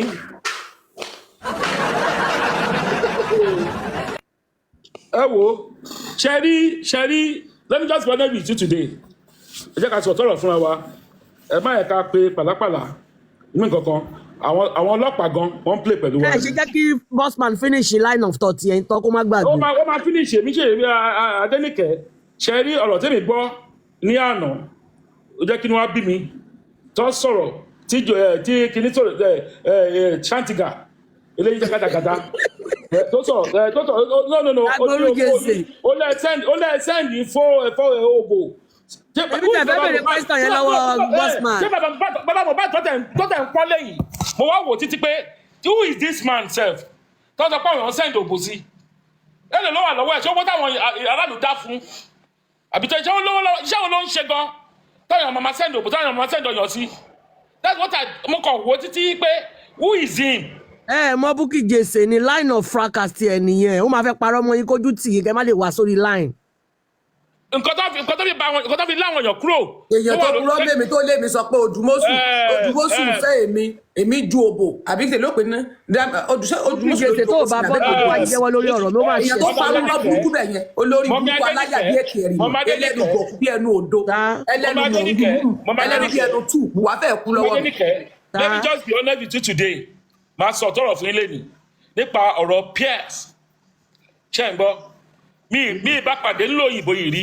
Mi ìmọ̀ rí ibi tí àjọ ń gbé ó yàtọ̀ síra asálọ̀ ló ń gbé ní lọ́nà gangan lèmi ń gbé èmi ọmọ gbọ́dọ̀ lèmi tó ti yé yín sìn so kò sẹ́ni tó ẹ̀mẹ̀ mi pé mo ṣe fi ṣọ́ mi yẹn ẹ kàn fi lọ́wọ́ àwọn èèyàn tó ń gbé lóyìnbó wọ́n mọ̀ mí dáadáa ṣe ń gbọ́ now n fẹ́ sọ̀kan fún yín nígbà tí èèyàn kan dúró wọ́n léèyàn kan ló ń sponsor ẹ̀ ṣé tó ń sponsor ẹ̀ ń kọ́ ṣé kò tí tó jáde látijọ́ yìí ìpè òkè èmi mo sponsor ìyàbọ̀ èmi kọ́ ọmọ lọ́mọ o èmi kọ́ ọmọ wà nídìí ọ̀rọ̀ yìí o ṣe ń gbọ́ ṣe rí àwọn Bukky Jesse àwọn ṣe ó kàn máa ń bá àwọn èèyàn lórí íńtánẹ́ẹ̀tì ni o àwọn tó ń bú yẹn bí àwọn kí lórúkọ ẹ̀nà tó lòun lọ ṣe ìyàwó fọ́mọ níbì kan tó kọ́kọ́ parọ́ fún alátìlẹ̀ tó fẹ́ mú Ìyábọ̀ Òjó gbogbo wọn yẹn ó kàn ń bú wọn lórí íńtánẹ́ẹ̀tì ni wọ́n jọ ń ṣiṣẹ́ papọ̀ dé gbàgbé ẹ̀ wọ́n fẹ́ kárí justice wọ́n mọ̀ pé fraka ni tó ti yé yín wọ́n mọ̀ pé fraka ni they work together. ṣẹ̀rí woman kan jáde lánàá ó sọ òtọ́rọ̀ fún ọ̀rọ̀ tí woman yẹn sọ fún yẹn ìyẹn ni kí lórúkọ ẹ̀ náà ọmọ Ìbàdàn yìí tó lóun wá sí Nàìjíríà mọ́ yìí. Bukky Jesse sign up. ọmọ Ìbàdàn kí lórúkọ ọmọ yìí ọmọ woman yìí ó lóun ti retire sí journalist náà ni ó pè wọlé tó ń ṣe yes ma fún. Dr. Kemi Olúnlọ́yọ̀. Ó play game kan bẹ́ẹ̀ ní àná yẹn mo love ẹ̀ ọmọ ayé gidi ni ọmọ tó bí sínú owó tó wà nínú life tó mọ nǹkan tó pè ní old school tó ti mọ love tó mọ nǹkan tó pè ní love ṣé gbogbo orin tá à ń gbọ́ tó jẹ́ orin old school yẹn orin love ni ṣé ń gbọ́ ó mọ̀ ni ó jẹ́ kọ́ta kọ̀ọ̀kan fún lánàá yẹn ó kàn ṣe yẹn sí ó wá di àrìndì ó wá lísì sí nǹkan tí yẹn ń sọ Bukky Jesse ló fọ́ gbogbo iṣẹ́ tó wà nílẹ̀ yìí o ẹ má gbàgbé òun ló fọ́ gbogbo iṣẹ́ tó wà nílẹ̀ yìí. ó kì í pè sórí Bukky Jesse. Ó pè wọlé náà. èmi ò ń wo ṣó ẹ. Ó pè wọlé lánàá ó sọ àwọn ọ̀rọ̀ pé why nígbà tí àwọn aráàlú dá owó ẹni ọmọ kan ti gbọ́rọ̀ yẹn nígbà tí àwọn aráàlú dá owó aráàlú yẹn kan mú lọ́ọ̀yà alẹ́ wájú kí ṣé bàbá Mohbad ńkọ́ ni wọ́n wájọ́ sí ìfún ni kẹ́mi yẹn àwọn ni mo ṣe ìgbọ́ ọ̀rọ̀ ẹ̀ dáadáa mo rò pé ọmọ oró rege lélẹ́yìí ìyá mi ẹ̀mẹ́ẹ̀ka pàtùnra wa wọ́n ti gbé wa ní gógó ọ̀nà ti jìn. wọ́n gbé wa gógó ọlọ́run fẹ́ fi wọ́n ṣẹ̀ sí ọjọ́ alẹ́ ni. ìyá mi ẹja ká gbà bẹ́ẹ̀ wọ́n gbé wa ní gógó ọlọ́run fẹ́ fi wọ́n ṣẹ̀ sí. ọlọ́run fẹ́ fi wọ́n ṣẹ̀ sí ni ṣáàṣì wọn wá tún sí. àti justice ní nǹkan tó fi wọ́n ṣẹ̀ sí ni ó sì manipulate àwọn kan ṣe bá lọ sáré àwọn platform kan wọ́n sì ń support nǹkan tó ń sọ ọlọ́run ti ṣe gbogbo abákò náà ká mọ̀ pé nǹkan báyìí là ń wá. a máa débẹ̀ ṣé bá ti ń débẹ̀ díẹ̀díẹ̀ ṣé ó rí báyìí nígbà kan. àwọn yẹn náà ń sanwó fún àwọn tó ń sanwó fún nìyẹn. support èèyàn kan jẹ́ ìlànà tó máa mọ nǹkan ibi tá à ń lọ. wọn lọ́mọ Mohbad wọn ló kó sínú ilé jẹ́ẹ̀fà jáde ó lóun gbé Mohbad lé successfully ó lóun dẹ̀ bá Mohbad sọ̀rọ̀ òun bá yàwó ẹ̀ sọ̀rọ̀ inú ilé lòun sùn sí mọ́jú evidence wo la tún wá kákàkiri títì gbogbo àwọn tó wà nílé yẹn kọ́kọ́ kó wọn jáde náà. Okay, where did you sleep? Okay. Where did you sleep? Okay. Where did you sleep? What did you hear? Which video are on your phone? Kọ́kọ́ gbogbo fóònù wọn ní kọ́ gbà. Bàbá ṣe rí àwọn kan tó ń ṣẹlẹ̀ ṣe rí àwọn cartel tẹ́yìn rí yẹn àwọn ọmọ garage àwọn tout àwọn náà rúùlù o because ẹni tó jẹ́ olórí wa gan tout ní drug ló mú. Tó bá tí mo gbọ́ kò lè bọ́ sórí stage láti wá announce fún yín ẹni tí tó ń ṣẹlẹ̀ ní Nàìjíríà pẹ̀lú gbogbo ẹ̀ náà ṣé Nàìjíríà better ni? kò better people they can't even wọ́n lè ra adìyẹ fún Easter tó kù bí 3-4 days 2 days wọ́n lè afford láti ra adìyẹ 12,000 15,000 naira kan fẹ́ pa fún iléyá fún Easter. Which country are we? 12,000 yẹn ẹ̀mí tó jẹ́ nínú pounds ní lọ́dọ̀ kò tí ì tó wákàtí kan tí wọ́n lè pa fún family wọn 12,000 táwọn sọ yìí kò tí ì tó wákàtí kan nílò òyìnbó tí wọ́n lè pa fún family wọn kan fi jẹun fún ọdún kan ra rice kan ra díẹ̀ kan sì adẹ̀ máa pariwo pé ìwà Nàìjíríà ibi tí mo ti ń ṣẹ́gun mi sọ fún àwọn èèyàn pé Nàìjíríà ni mí èyí tó sọ pé Nàìjíríà lòun ìkan náà àwọn tó jẹ́ pé àwọn òyìnbó yẹn wọ́n terminate appointment bọ̀bọ̀ yẹn ni tí kò jẹ́ Nàìjíríà you are a fraud man náà sọ ìjọ wo la fẹ́ ṣe yẹn dà ó ti affect àwa gan ká wà ní diaspora ó ti affect wa ẹ jẹ́ ká sọ ọ̀tọ̀ ọ̀rọ̀ ẹ jẹ́ ká ṣe rí ọ̀rọ̀ Mohbad ó milẹ̀ gidi ó milẹ̀ throughout the whole world bọ́ọ̀ lọ́dún ní pé ọ̀rọ̀ Mohbad la máa fi jà bàbá ò lówó lọ́wọ́ ìyá ò lówó lọ́wọ́ kì í ṣe pé bóyá àwọn parents ẹ̀ lówó lọ́wọ́ la fi ń jà fún wọn àwọn tí ìyá ò lówó lọ́wọ́ bàbá ò lówó lọ́wọ́ àwọn kan fẹ́ gbà wá ọ̀gbàgbà gan ni wọ́n ń gbà wá lọ wọ́n pèèyàn yìí pé ṣẹ́nìkan tó dùn mí jù láyé mi ǹjẹ́ ẹ mọ̀ bàbá Mohbad jáde títí ó lé tóun àbúrò òun tóun trust lélẹ́yìí Bukky jẹ́ sẹ́ pé ẹ̀gbọ́n àwọn kan fúnra gan àmọ̀ pé bàbá Mohbad gan lẹ̀gbọ́n ṣẹ́ni wọ́n ti tiwa kákàkiri let me just land wọ́n ti tiwa kákàkiri láti ó mọ̀ yìí pé bàbá Mohbad gan ó ju mú ìwà gan lọ nígbà tí màá ní fọ́tò mú ìwà ẹ̀ mọ́ wá wò báyìí pé eléyìí ni wọ́n ní kó máa darí àwa lórí justice of Mohbad. Mr. Eric, you just nailed the sledgehammer. Now let me take it from there, please, sir. I beg your pardon. Okay. Now, continue. Asape Miwa is a family member or not family member? If you remember that, I told you that Bukky just said, "Look, Miwa was in justice for Mohbad." Go and ask Comrade Mose. Anyone that said Comrade Mose, go and ask him.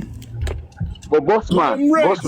Hold on, please. Hey, Just hold on. Bossman, wait. I want to ask a question. Can you hold on? I want to ask a question. Is whatever you said before that you want to say again. Just hold on. Oh, okay. Yeah, whatever you want to repeat. Because you mixed the earlier part of the whole thing. So that is why you are asking questions that you're asking. I think I missed. Yeah. I think I missed. You're not hearing the beginning of the whole thing because I've actually narrated everything. So Bossman, let him talk. No, okay. It's the same that you said before that you want to ask. Okay, go ahead, sir. Go ahead, I'm sorry. Talk. Yeah. The thing is this. Like I was saying before, all of us were kind of like, we shy away from the truth from the beginning. And when some of us, somebody like Bossman, that knew the truth about Muiwa, what did you do? Why didn't you come out that time to let the whole world know that this man, this. Assuming you've done that now, you're going to be making reference to so, and so. I said this about Muiwa. I know this. That one has gone now. Let's move forward. Now, Mommy Adenike, that anymore now. That's the truth. There's nothing you can do about it. Mama Adenike, let him talk, because the reason why I allow you to talk is, you see, it's not Baba Mohbad. Has been explaining. Yeah. No, you listen to him. Mama Adenike, people in the world, the only thing I want you people to know is it's not Baba Mohbad. Mr. Eric, Mr. Sammy, can I tell you something, sir? Yeah. Yes, as at last year, February, March, I was close to some evidence, some secrets concerning this justice. I knew how Baba can get justice with just private investigator. I called Baba. We were talking. I spoke to Baba like about 4 or 5 times. I looked for his number. I was talking to him.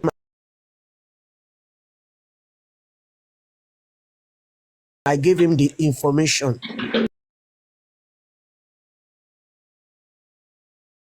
But I didn't know Baba was not seeking for true justice for his son.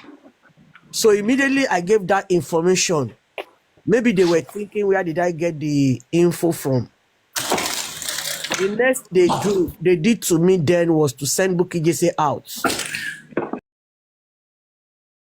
Bukky Jesse started from my children. She said I had my children for 4 fathers. She said I sent my note to Baba until when it was getting too much for me. I went to go and look for the show she did for Baba on the 5th of December 2023. I started playing that show. I started coming out for her because I was on holiday then. That was when she stopped. Because her aim was to send me out of social media. It's a lot, though. So then I had some informations with me. But only 5% of the public trust me then.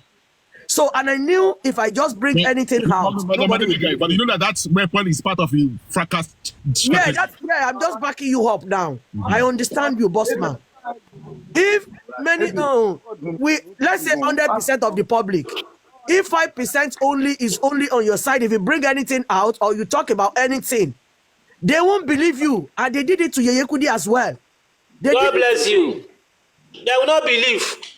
They won't believe they you. Join people it is because everything is getting clearer to everybody now. That is why they are believing what we're saying now.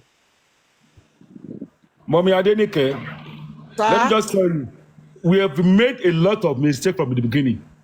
You see, any evidence you have, we have to send it to Muiwa or Baba Mohbad. They are not the one that assume.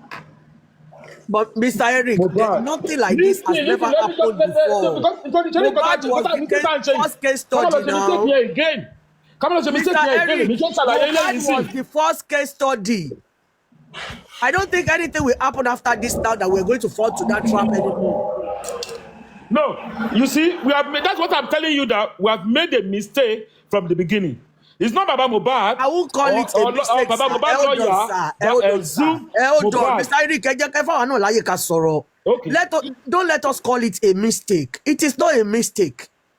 Something like that has never happened before. What happened? We've learned our lesson from this. Okay. If anything like this comes up again, we know how to handle it. It is nobody's fault.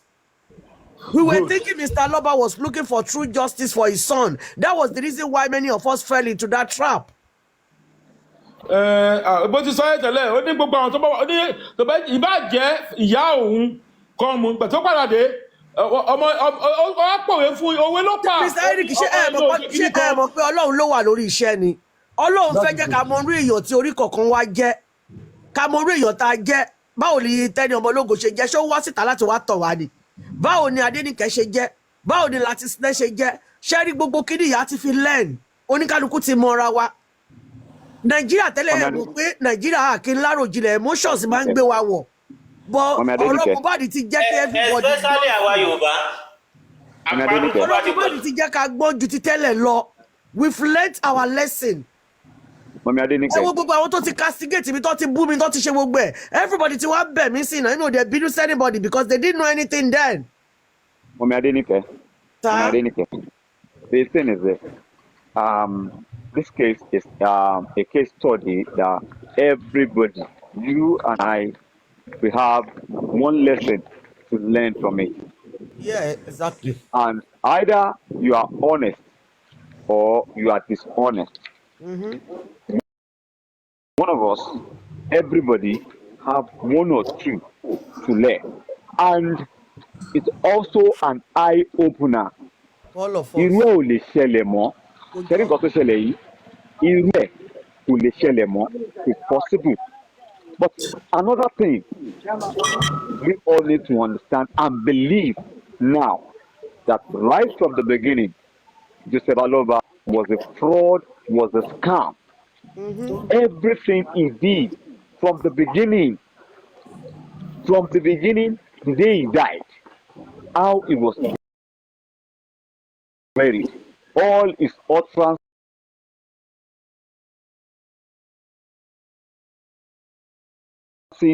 and how it changed all of a sudden. Because as a father, and something terrible like that happened, and he could not make the right decision that moment. The moment yẹn, question wo ló béèrè? Èwo nu wọn ló gbé gbàgbé fún bó tiẹ̀ jẹ́ ọmọ ẹ tó jẹ́ àdúrà wá bí kí ló ṣẹ̀gbọ́n ẹ. Kò sọ̀rọ̀ ṣé tí bàbá gbé gbàgbé àdúrà tó pè sí kọ́nà tó gbé gbàgbé fún pé sọ nǹkan tó ṣé kò ní jẹ́wọ́ fún ni. Àbí? Tó bá mú ọmọ ẹ tó bá dé yín mọ́ lọ́rùn jẹ́ ìsìnkọ́ tí mo sọ. Tó bá dé yín. Ayé ẹ̀wẹ́ with you. Ibi tẹ́ ẹ lọ yẹn tún jìnnà. Ṣé bàbá ní fóònù nọ́mbà àdúrà lọ́wọ́? Ṣẹ́rí gbogbo pé kò ní fóònù nọ́mbà yẹn. Ẹgbàgbé ó ní fóònù nọ́mbà bàbá ó ní fóònù nọ́mbà yẹn lọ́wọ́ ẹgbàgbé. Ó ní fóònù nọ́mbà àdúrà lọ́wọ́. Olóhùn pè é ó ní pé fóònù òun kí tí bàbá sọ Olóhùn pé kò gbé fóònù òun. Ṣẹ́rí sàkáání. Gbogbo nǹkan tó ń sọ yẹn pé ẹ. 24 hours ló fi ń jẹ gbaná 24 hours lóye ló máa ń dance. Ọmọ tó sọ jí gidi. Ẹ jẹ́ ìjà yín ní kankan. Ẹ jẹ́ ìsọ̀rọ̀ kankan yìí. Bossman, let me make this revelation. Bossman, let me make this. Hold on. Just 1 second, sir. Okay. Baba said, òun ò ní ìdọ̀mọ́ ọmọ. Gbogbo yín injustice of Mohbad. Ẹ̀yin lẹ ti rípò ẹ ti dípò ẹ ti rọ́pò àwọn ọmọ òun. Orí ẹ̀ ló dá àdúgbò lọ́mọ ẹ̀. Ọlọ́run má jẹ́ kí bàbá òfin ọmọ ayé tèmi o. Àbúrò ta lọ́mọ ẹ̀. Ọlọ́run má jẹ́ pàdé jòsí láyé mu. Ọlọ́run má jẹ́ ní bàbá òṣì ta lọ́mọ ẹ̀. Òye mi ta ni. Ta ni bàbá òṣì. Now,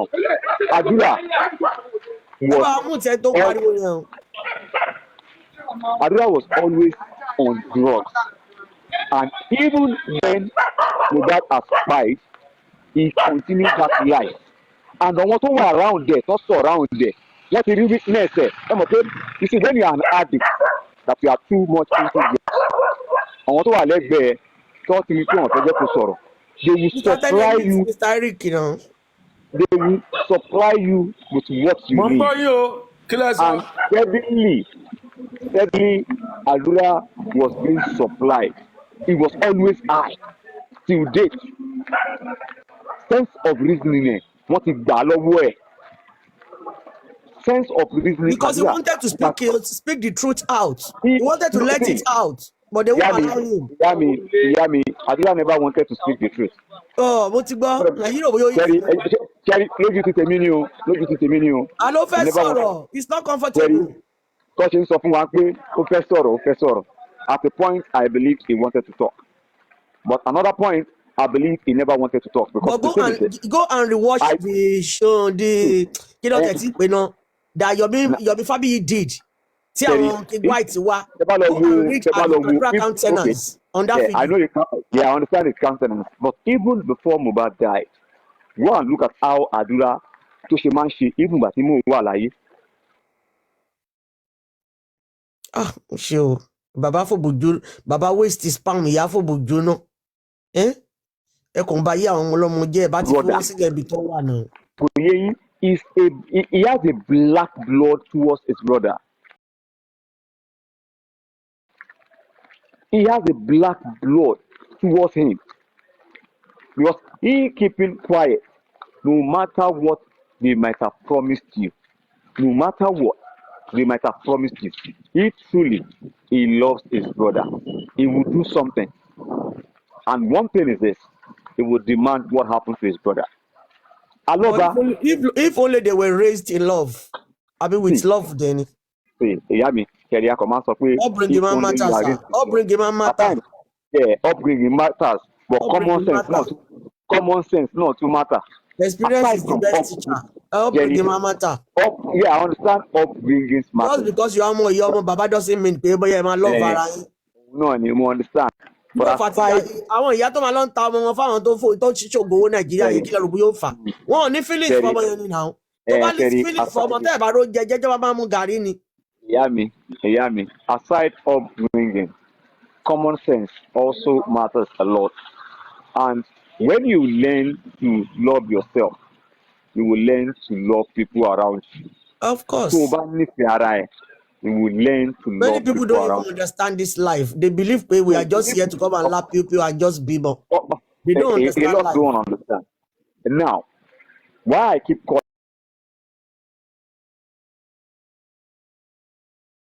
Adura as a black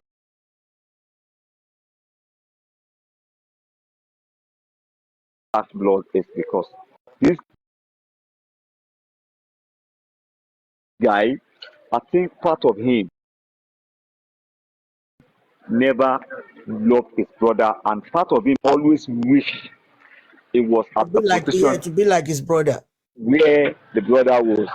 Because gbogbo nǹkan tó ṣẹlẹ̀ yẹn, kò sí nǹkan tó hold there, even if your mother is telling you not to speak. Yeah, the mother might be telling him. It might not be like that. So Ọlọ́run ní jẹ́ ká gbèsè. It might not be like that. Sam Jojo, let me tell you something tonight. Let me tell you something tonight. You see, about Adura, let me tell you about Adura. Right? You see Adura. Ọmọ yẹn, Mohbad love ẹ̀ gan. Ó dẹ̀ mọ̀ pé Mohbad love Mohbad. Yeah, but no. Let me be honest with you. Òun gangan ló máa gbé Adébẹ̀ tó bá yá o. Ọmọ tẹ́lẹ̀ listen. Òun gangan ló máa gbé Adébẹ̀ tó bá yá. Because bóyá wà yẹn, wọ́n ti promise ẹ̀ wípé wọ́n ló máa blow ju Mohbad lọ. Ṣùgbọ́n tí mo lọ sọ́dọ̀ kí lórúkọ bàbá yìí ọmọ Tinubu yìí. That is true. Wọ́n ti mo lọ sọ́dọ̀ ẹ̀. Tó bá ní pé òun kọ́ni tó blow, ó yìí máa come out. Gbogbo nǹkan tó promise ẹ̀ mo ń já yín sí yẹn o. Ó máa lọ lóyìnbó, ó máa yẹ kíní kan yẹn, ó ti yẹ yín. Bóyá ìwà yẹn ọmọ yẹn mu drug ju omi tó fúnra rẹ̀ lọ. Ó máa ń dance 24 hours ni. Let me tell you something. Ó lè jẹ́ pé tension tó wà lára ẹ̀ ló fi ń ṣe. Kó tó dé Mohbad ní Kòròdú ló ti ń jẹ drug. Ọmọ tẹ́lẹ̀ yẹn kó tó dé Mohbad. Normal everyone in the Kòròdú almost àwọn teenagers like that. Bẹ́ẹ̀ni ọjọ́ bóyá ìwà yẹn dàní kẹ́ bóyá ìwà yẹn bàbá gangan fúnra rẹ̀ ẹni ọ̀ka mọ́ ni Mohbad ṣe mú mọ́ra. Court ni now ṣé o máa sọ pé òun ò ṣe court ni. Ẹ wo bí ẹ tẹ́ ẹ mọ bó ṣe ń lọ rárá lórí àwọn ọmọ yìí. Ọmọ tẹ́lẹ̀ yẹn tó bá fẹ́ lọ ṣe tájú tẹ́lẹ̀ yẹn. Bùnmi fúnra rẹ̀ máa ń sẹ́yìn dòwó tó máa jẹ drugs àdúrà òpá àkọ́jà ní community sat now ó máa jẹ drugs wọ ibi tó máa ti wọnú kiri lọ wọ́n ti mọ yàrá tí drugs yẹn máa lò lára ẹ̀. àdúrà community sat. Àwọn parents yìí dẹ̀ wà blessed ẹ wo báwọn ọmọ wọn ṣe handsome tó ṣe beautiful. Àwọn kan fúnra wọn gan wọn look at ọmọ ti já dànù ọmọ ti ya wèrè wọ́n ti bọ́ sínú ayé. It's not their fault, it's the fault of the parents ẹ má jẹ́ àtànra wa. Now, Sammy Jojo, can I answer your question now? The question you asked me. Okay, let me just ask you something. Baba Mohbad ní church. Kí ni àdúrà? Part wo ni baba àdúrà take nínú church baba ẹ̀. Gbogbo àwọn pastor tèmi rí, èyí tó bá lílù nínú wọn, á ta guitar, èyí tó bá ti guitar, á tẹ piano. Kí ni part tí ọmọ yẹn take nínú church baba ẹ̀? Níjẹ́ ní mọ̀mọ́ ìpè baba yẹn gangan fúnra rẹ̀, ọ̀gbágbá gangan fúnra rẹ̀. Ọ̀gbágbá.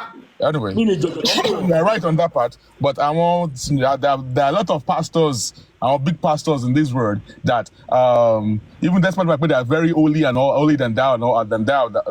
Our no king God, they don't. Bossman, if they are holy 100% or 90, let's say 90, àwọn ọmọ wọn ní ṣe bẹ́ẹ̀ irọ́ là ń pa pé bóyá torí pọ́jọ́ lórí ìjọ ìwà òbí lọ́lọ́ máa fi dá ọmọ gan lẹ́jọ́ ẹ má jẹ́ ká lọ síbẹ̀ rárá don't go there. I'm talking from experience. Okay, what about Adeboye? Ọmọ ẹ̀ tó gbé contract fún tí ò ṣe ń kọ́. Iṣẹ́ ọwọ́ bàbá ń kọ́ bàbá kan ló ń lagolo lèlé lórí lójoojúmọ́ yẹn. Don't go there, please. Let me even go there. Lord, leave all those stupid pastor alone. Yeah, let me talk about Sammy Jojo. Sammy Jojo, you asked a question that I know about all these things. I just want to give you because I've said it before, but I just want to look like I want to answer your question by myself. Yes, I'm aware that Mr. Miwa was not Baba Mohbad's brother. But in the middle of the whole thing, they started playing games and I got confused. All right, number one. Baba Mohbad told me that Mr. Miwa was not, that he does not know who Miwa was. That Miwa was just like, he met Miwa on social media, just like every one of us here. That Miwa is just from his hometown. Oh my God, say this, one. But when Gracie came in, they said coming up the way I want Kwe Baba Mohbad, they are brothers and all stuff like that. Even at that time, Bukky just said don't even know if Miwa was the Egbon or his Aburo.